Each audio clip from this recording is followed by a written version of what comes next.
පාවුලුතුමාගේ අපෝස්තලික සුව කිරීමේ දීමනාව. අද අපි ඉගෙන ගන්න යන්නේ පාවුලුතුමාගේ අපෝස්තලික සුව කිරීමේ දීමනාව කොයි වගේද කියලා. මුලින්ම බලන්න යන්නේ ක්‍රියා 19:12. අපි කියවමු ක්‍රියා 19:12 මුලින්ම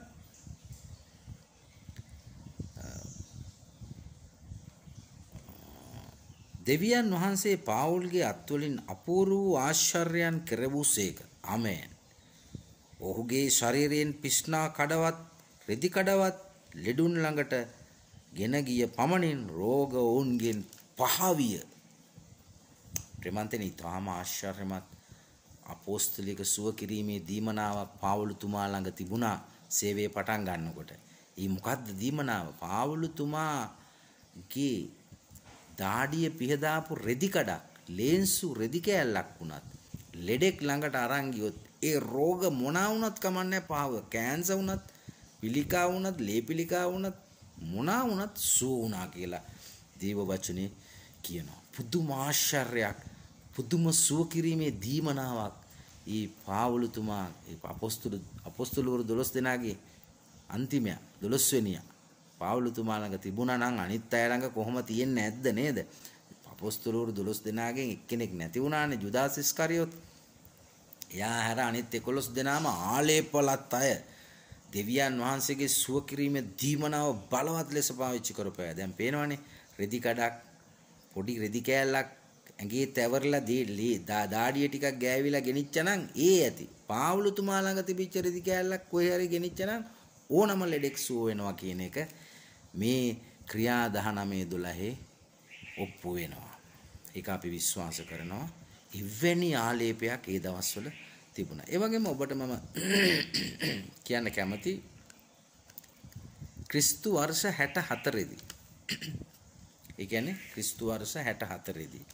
අපි බලමු 1 තිමෝති 5:23. මේ මම කියන්න යන සිද්ධිය වෙන්නේ ක්‍රිස්තු වර්ෂ 64 දී. හොඳේ? මේ පදේ තියෙන්නේ 1 තිමෝති අපි පෙරලා ගමු 5:23ට. 1 තිමෝති 5:23ට. 5:23 අපි කියවමු.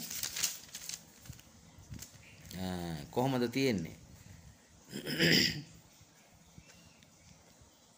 නුඹම පිරිසිදුව සිටපන්න මින්මතු වතුරම බොන්නෙක් නොවි.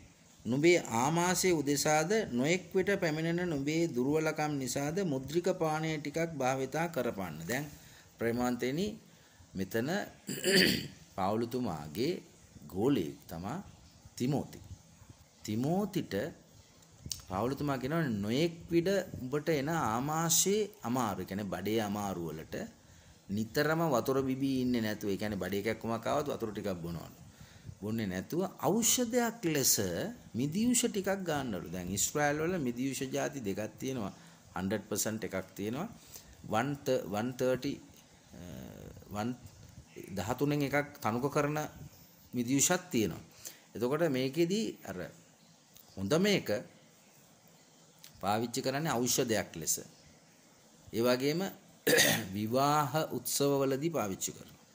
එතකොට දැන් මේ ඖෂධයක් ලෙස පාවුලුතුමා තිමෝතිට මිදියුෂ ටිකක් බොන්න කියලා කියන්නේ බඩේ අමාරුවට. ඊට ඉස්සෙල්ලා පාවුලුතුමා තිමෝතිගේ බඩේ අමාරුව ගැන යාඥා කරලා නැද්ද? ඔබ හිතලා බලන්න. මේක වෙන්නේ ක්‍රිස්තු වර්ෂ 64 දී. මේ සිද්ධිය වෙන්නේ. ඒ ඓතිහාසිකව හොයන්න පුළුවන්. එතකොට මේ සිද්ධියේදී පාවුලුතුමා යාඥා කරලා ඇති. එතකොට තිමෝති යාඥා කරලා නැද්ද සුවය ගැන? බඩේ අමාරුව නිතර එන දුර්වලකම ගැන යාඥා කරලා ඇති. සුව වුණාද? සුවුනේ නැහැ. ඒ නිසා තමයි පාවුලුතුමා කියන්නේ මිදියුෂ ටිකක් ගන්න කියලා. පැහැදිලිද ඔබට? නමුත් මේ පාවුලුතුමා තමයි අර රෙදි කඩක් අරන් ගිහිල්ලා ක්‍රිස්තු වර්ෂ 54 දී ලේන්සුව තමාගේ දාඩිය ගෑවුණු ලේන්සුව අරන් ගිහිල්ලා ලෙඩ සුව කරපු පාවුලුතුමා. ඒක වුණේ ක්‍රිස්තු වර්ෂ 54 දී. මේ සිද්ධිය වෙන්නේ තිමෝතිට ඇඩ්වයිස් කරන්නේ ක්‍රිස්තු වර්ෂ 64 දී. ඒ කියන්නේ අවුරුදු 10කට පස්සේ පාවුලතුමා යාඥා කරවා තිමෝතිගේ බඩේ අමාරු සනීපුන්නේ. ඒ නිසා මිදිවුෂ ටිකක් ගන්න කිව්වා. දැන් ඔබ කල්පනා කරයි ඔව් වැරදියට උගන්වන්න එපා. ඔබ මේ දේව ධර්මයේ මේ පාවුලතුමාට සුව කිරීමේ දීමනාව නැහැ කියලා. නෑ. පාවුලතුමාට සුව කිරීමේ දීමනාව තියෙනවා. ඒක තමයි අපි අද කතා කරන්නේ. මේ පාවුලතුමා සුව කරපු විදිය මේ පෙන්වන්න හදන්නේ ඔබට. එතකොට ක්‍රිස්තු වර්ෂ 54 දී ලේන්සුව අරන් ගියත් පාවුලතුමාගේ ලෙඩේ සුව වුණා. ඕනම ලෙඩක් සුව වුණා. හැබැයි ක්‍රිස්තු වර්ෂ 64 දී තිමෝතිගේ බඩේ අමාරු සූ නෑ. ඒ නිසා මිදිවුෂ ටිකක් ගන්න කිව්වා. ඊළඟට අපි තව සිද්ධියක් බලමු. ක්‍රිස්තු වර්ෂ 66 දී මේ මම දැන් කියන්න යන එක ක්‍රිස්තු වර්ෂ 66 දී 2 තිමෝති 4:20 අපි බලමු. 2 තිමෝති කොමල්ලා පෙරලා ගන්න 2 තිමෝති 4:20 මොනවාද කියලා තියෙනවා.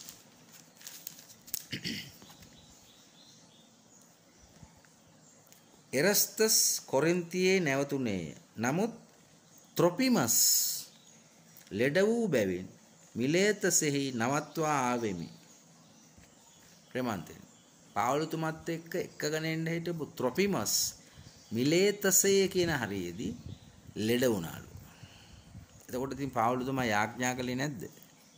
යාඥා කරන්නේ නැති. අත තියලා යාඥා කළේ නැද්ද? අත තියලා යාඥා කරන්නේ නැති. निराहारව යාඥා කළේ නැද්ද? निराहारව යාඥා කරන්නේ නැති. සූුනේ නැද්ද? සූුනේ නැහැ. ලෙඩ වූ බැවින් නැවතලා පාවුලතුමා ඒ ගමන ආවා. ට්‍රොපිමස්ව නවත්තලා ආවා. ලෙඩ වූ බැවින් හොඳට බලන්න එක 20 එරස්තස් කොරින්තියේ නැවතුනේ. නමුත් ට්‍රොපිමස් ලෙඩ වූ බැවින් මිලේතසේ නවත්වා ආවෙමි. ලෙඩ වෙලා. ඒ කියන්නේ යාව එක්කගෙන එන්න බැරි තරම් ලෙඩ වෙලා. ඒ නිසා යාව තියලා ඇවිල්ලා. යාඥා කරන්නේ නැති සූුන්නේ නැහැ තියලා ආවා. ඉතින් පාවුලතුමා ආ බව මේකේ සඳහන්. මේ සිද්ධිය වෙන්නේ ක්‍රිස්තු වර්ෂ 66 දී. දැන් ඔබට පේනවා ඇති ක්‍රිස්තු වර්ෂ 54 දී මෙච්චර ආලේපයක් තිබුණු පාවුලතුමාගේ ලේන්සුවක් අරන් ගිහලා ලෙඩ සුව කරපු පාවුලතුමා ක්‍රිස්තු වර්ෂ 64 දී තිමෝතිගේ බඩේ අමාරුව සුව කරන්න බැරුව ගියා. සුවුනේ නැහැ. නමුත් ਉਹ ආලේපලත් මිනිස්සෙක්. පාවුලතුමා කියන්නේ අපොස්තලවරයෙක්. දිව්‍ය සුවය කියන ආලය අපොස්තලික දීමනාව තිබිච්ච කෙනෙක්. නමුත් ක්‍රිස්තු වර්ෂ 64 දී ඒක ක්‍රියාත්මක වුණේ නැහැ. එන්නෙන් අඩු වෙගෙන යනවා.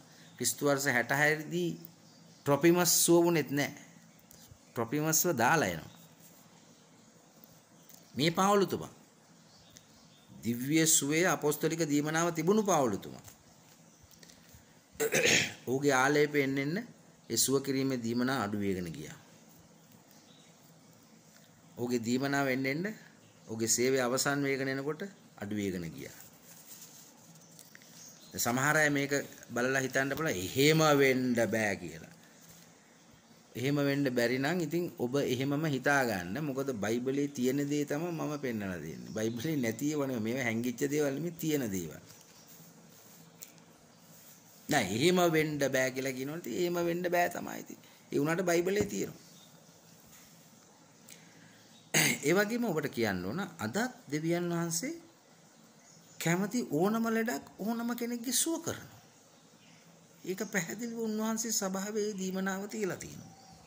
හැබැයි ඔක්කොම අල්ලව හැම වෙලෙම සුව කරන්නේ නැහැ. ඒ වගේම අද ගොඩක් සභාවල හීලින් සර්විස් තියෙනව නේද? ඒ හීලින් සර්විස් වලට යන අයගෙන් අහලා බලන්න. ලෙඩ තියෙන අය නිතරම ඒගොල්ලෝ ওই සර්විස් වලට යනවා සුව වෙයි කියලා බලාපොරොත්තු. කීයෙන් කී දෙනෙක්වද සුව වෙන්නේ කියලා ඔබ ගණන් හදලා බලන්න. ඒගොල්ලන් අහලා ඇත්ත නැත්ත දැනගන්න. ඒ වගේම පාවුලතුමාට ගලාති 4:13 කියනවා මාංශයේ කටුවක් තිබුණා. දැන් ගොඩක් අය කියන මේ කටුව රෝගයක් වෙන්න බෑ. පාවුලතුමා වගේ කෙනෙකුට රෝග තියෙන්න බෑ කියලා. ඉතින් තිමෝතිටත් රෝග තිබුණානේ. පාවුලතුමාට තියෙන්න බැරිද? ඒ මාංශයේ කටුවක් ගැන පාවුලතුමා නිරන්තරයෙන්ම යාඥා කරලා තියෙනවා. ස්වාමීන් වහන්සේ කියලා තියෙනවා මාගේ අනුග්‍රහයෙන් ඔබට සෑහේ. ඒකේ තේරුම මගේ අනුග්‍රහය ඔයාට ඇති. ඕක මම සුව කරන්නේ නැහැ. ඉතින් මේ මාංශයේ කටුව පාවුලතුමා ළඟ ඒ රෝගය යම්කිසි රෝගයක් මොකද්ද රෝගය කියලා අපි දන්නේ නැහැ. ඒක ඔහුට තිබුණා. නමුත් ඔහුට ඒක තිබුණා කියලා ඔහුගේ සේවය ඔහු ඒක අඩු කරගත්තේ නැහැ. ඔහු ජොලිතෙන් දිනුම් කරුණ ළඟටම දුවපු වීරවරයෙක්. දැන් බලන්න දෙවියන් වහන්සේගේ වචනේ එලියට වඩා එලිෂට ආත්මයේ දෙගුණයක් තිබුණා. එලිෂට දුන්නු ආත්මය එලියට තිබුණු ආත්මය වගේ දෙගුණයක්. නමුත් අවසානයේදී මොනවද කියන්නේ? එලිෂාට අවසාන කාලේ මරණීය ලෙඩක් සෑදුනේ කියලා. මරණීය ලෙඩක් එලිෂට හැදුනා කියලා තියෙනවා. ඉතින් මෙච්චර ආලේපේ දෙගුණයක් තිබුණු කෙනෙකුට මරණීය ලෙඩක් එන්න පුළුවන්ද? මොකද ඔබ හිතන්නේ? තියෙන්න පුළුවන් ඇවිල්ලා තියෙනවනේ.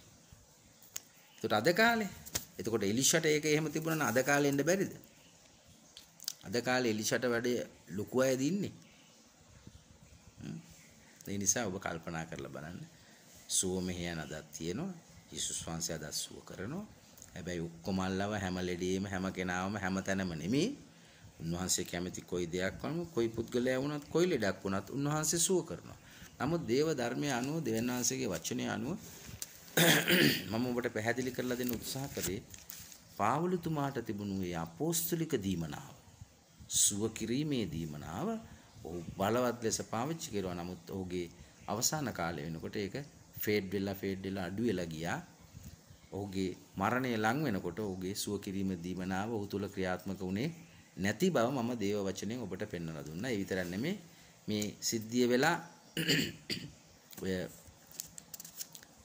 ට්‍රොපිමස්ව දාලා ඇවිල්ලා ලෙඩ වුණ කාලේ ඊට ටික කාලයකට පසු පාවුලතුමා රෝමේදී ඝාතනය කරනු ලබනවා.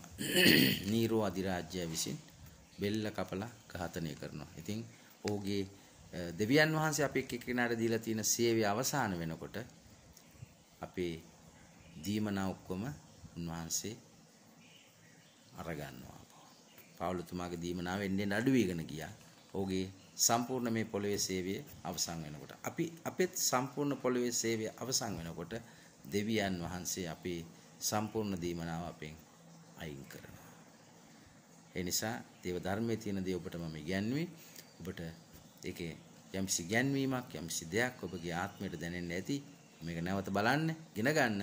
ක්‍රිස්තුස් වහන්සේ තුල ශක්තිමත්ව උන්වහන්සේ අදහගෙන උන්වහන්සේගේ අපිට දීලා තිබෙන ගැලවීම රැකගෙන සදාකාලික ජීවනයේට ඇතුළු වන බලාපොරොත්තුවෙන් ඔබට දීලා තියෙන කාර්යය කරමින් ස්වාමීන් වහන්සේ තුල අපි සියලු දෙනා එක්සත්ව ජීවත් වෙමු. ඔබ සියලු දෙනාට ජේසුස් පිහිටයි. ශලෝම්.